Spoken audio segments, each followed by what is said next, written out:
T20 ವಿಶ್ವಕಪ್ ತಯಾರಿಯಲ್ಲಿ ಇರುವಂತಹ ಭಾರತ ತಂಡ 5 T20 ಸರಣಿಯಲ್ಲಿ ನಿನ್ನೆ ಎರಡನೆಯ T20 IDFC ಫಸ್ಟ್ ಬ್ಯಾಂಕ್ ಸೀರೀಸ್ನಲ್ಲಿ ಅದರಲ್ಲಿ ನಿನ್ನೆ ಭಾರತ 7 ವಿಕೆಟ್ಗಳಿಂದ ಜಯಿಸಿದೆ.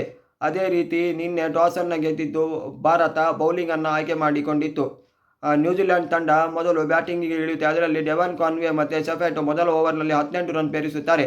ಅದಾದ ಮೇಲೆ ಎರಡನೇ ಓವರ್ನಲ್ಲಿ ಕೇವಲ 6 ರನ್ ಬರುತ್ತೆ. ಹರ್ಷದೀಪ್ ಸಿಂಗ್ ಮೊದಲ ಓವರ್ನಲ್ಲಿ 18 ರನ್ ಕೊಟ್ಟರೆ ಹಾರ್ದಿಕ್ ಪಾಂಡ್ಯ ಎರಡನೇ ಓವರ್ನಲ್ಲಿ ಕೇವಲ 6 ರನ್ ಕೊಡ್ತಾರೆ. ಅದಾದಮೇಲೆ ಮೂರನೇ ಓವರ್ ಬೌಲಿಂಗ್ ಮಾಡಲಿಕ್ಕೆ ಹರ್ಷಿತ್ ರಾಣಾ ಬರ್ತಾರೆ. Devon convoy wicket ಉರುಳುತ್ತೆ.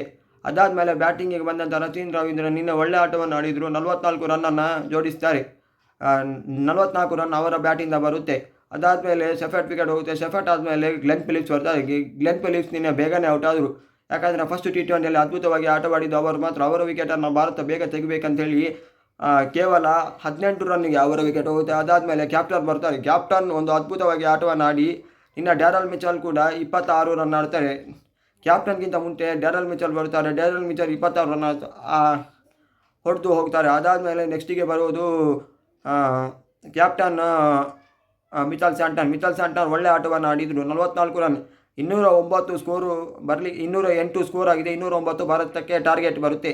ಭಾರತದ ಪರವಾಗಿ ಬೌಲರ್ಸ್ಗಳಲ್ಲಿ ಹಾರ್ದಿಕ್ ಪಾಂಡ್ಯ, ಹರ್ಷಿತ್ ರಾಣಾ, ಸ್ಪಿನ್ನರು ವರುಣ್ ಚಕ್ರವರ್ತಿ ಮತ್ತು ಕುಲ್ದೀಪ್ ಯಾದವ್ ಮತ್ತು ಶಿವಮ್ ದುಬೆ ಇಷ್ಟು ಮಂದಿ ವಿಕೆಟ್ ತೆಗಿತಾರೆ.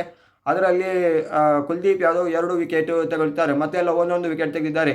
ನಿನ್ನೆ ಹರ್ಷದೀಪ್ ಸಿಂಗ್ 4 ಓವರಿಗೆ 53 ರನ್ ಕೊಟ್ಟು ತುಂಬ ಕಾಸ್ಟ್ಲಿ ಆಗಿದ್ದರು. ಕೆಲವೊಮ್ಮೆ ಕಾಸ್ಟ್ಲಿ ಆಗ್ತಾರೆ, ಯಾಕಂದರೆ ಹೇಳಲಿಕ್ಕಾಗೋದಿಲ್ಲ. ಭಾರತದ ಪರವಾಗಿ ಫಾಸ್ಟೆಸ್ಟ್ 100 ವಿಕೆಟ್ ತೆಗೆದವರು ಅವರೇ.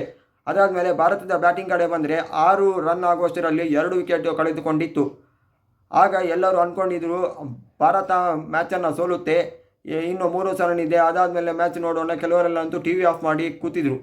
ಆದರೆ ಮ್ಯಾಚಿಂಗ್ ಕೆಲವರಿಗಂತೂ ಬೇಜಾರಾಗಿತ್ತು. ಆದರೆ Ishan Kishan out of the syllabus ಬಂದು ಅದ್ಭುತವಾಗಿ ಆಟವನ್ನು ಆಡಿದರು. ಅದಾದಮೇಲೆ ಅದೇ ಸಮಯದಲ್ಲಿ ಸೂರ್ಯಕುಮಾರ್ ಯಾದವ್ ಕೂಡ ಒಳ್ಳೆಯ ಸಾಥನ್ನು ಕೊಟ್ಟಿದ್ದರು. ಇವರ ನಡುವೆ 100 ರನ್ ಪಾರ್ಟ್ನರ್ಶಿಪ್ ಬರುತ್ತೆ. ಅದಾದಮೇಲೆ ಇಶಾನ್ ಕಿಶನ್ ವಿಕೆಟ್ ಕೊಟ್ಟು ಹೋಗ್ತಾರೆ. ಇಶಾನ್ ಕಿಶನ್ ಹೋಗ್ತಿದ್ದಂತೆ ಸೂರ್ಯಕುಮಾರ್ ಯಾದವ್ ಮತ್ತು ಶಿವಮ್ ದುಬೆ ಪಾರ್ಟ್ನರ್ಶಿಪ್ ಜೋಡಿಸುತ್ತಾರೆ. ಅದೇ ರೀತಿ ಸೂರ್ಯಕುಮಾರ್ ಯಾದವ್ 360 ಡಿಗ್ರಿಯಲ್ಲಿ ಅದ್ಭುತವಾಗಿ ಬ್ಯಾಟಿಂಗನ್ನು ಮಾಡುತ್ತಾರೆ. ಒಳ್ಳೆ ಸೂಪರ್ ಬ್ಯಾಟಿಂಗ್ ಬರುತ್ತೆ ಸೂರ್ಯಕುಮಾರ್ ಯಾದವ್ಗಿಂದ ಔಟ್ ಆಫ್ ಸಿಲೆಬಸ್ಸಲ್ಲಿ. ಇಶಾನ್ ಕಿಶನ್ 76 ರನ್ ಜೋಡಿಸಿದರೆ ಅದಕ್ಕೆ ಪ್ರಮುಖ ಕಾರಣ ಅವರೇ. ಯಾಕೆಂದರೆ ಅವರು ಒಳ್ಳೆ ಆಟ ಆಡಿದ್ದಕ್ಕೆ ನಿನ್ನೆ ಟೀಮ್ ಇಂಡಿಯಾ 15.2 ಓವರ್ನಲ್ಲಿ ದೊಡ್ಡ ದಾಖಲೆಯನ್ನು ಬರೆದು 209 ರನ್ ಭಾರತ ಪ್ರಥಮ ಬಾರಿಗೆ ಈ ರೀತಿ ಸ್ಕೋರನ್ನು ಚೇಸ್ ಮಾಡಿದ್ದು. ಅದೇ ರೀತಿ ವಿಶ್ವದಲ್ಲೇ ಇದು ಹೈಯೆಸ್ಟ್ ಸ್ಕೋರನ್ನು ಚೇಸ್ ಮಾಡಿದ್ದು ಭಾರತ ತಂಡ ಮಾತ್ರ ಇದುವರೆಗೂ ಇಂಟರ್ನ್ಯಾಷನಲ್ T20 ಪಂದ್ಯದಲ್ಲಿ. 209 ರನ್ನನ್ನು ಪೇರಿಸಿ ಅದ್ಭುತವಾಗಿ ನಿನ್ನೆ ಟೀಮ್ ಇಂಡಿಯಾ ಗೆದ್ದಿದೆ. ಏನಾದರೂ ಟೀಮ್ ಇಂಡಿಯಾ ಮೊದಲ ಬ್ಯಾಟಿಂಗ್ ಮಾಡಿದರೆ ಎಷ್ಟು ಸ್ಕೋರ್ ಮಾಡ್ಬೋದಿತ್ತಂತ ಪ್ರೆಡಿಕ್ಟ್ ಮಾಡಿ ಎರಡನೇ ಇನ್ನಿಂಗ್ಸ್ನಲ್ಲಿ ಬ್ಯಾಟಿಂಗ್ ಮಾಡಿ ಟೀಮ್ ಇಂಡಿಯಾ ಇಷ್ಟೊಂದು ಅದ್ಭುತವಾಗಿ ಬ್ಯಾಟಿಂಗ್ ಮಾಡಿದೆ. ಐತಿಹಾಸಿಕ ದಾಖಲೆ ಕೂಡ ಬಂದಿದೆ. ಯಾರೂ ಕೂಡ T20 ಇಂಟರ್ನ್ಯಾಷನಲ್ನಲ್ಲಿ 209 ರನ್ ಅಥವಾ 200ಕ್ಕಿಂತ ಜಾಸ್ತಿ ಸ್ಕೋರ್ ಹೋದವರು ಚೇಜೆ ಮಾಡಲಿಲ್ಲ. ಭಾರತ ಪ್ರಪ್ರಥಮ ಬಾರಿಗೆ ಇದನ್ನು ಮಾಡಿ ತೋರಿಸಿದೆ. ದಯಮಾಡಿ ಹೇಳಿ ನಿನ್ನೆ ಪಂದ್ಯದಲ್ಲಿ ಯಾರು ಗೆದ್ದಿದ್ದಾರೆ. ಇದೇ ರೀತಿ ಸ್ಪೋರ್ಟ್ಸ್ ಕಂಟೆಂಟಿಗಾಗಿ ದಯಮಾಡಿ ಸಬ್ಸ್ಕ್ರೈಬ್ ಮಾಡಿ.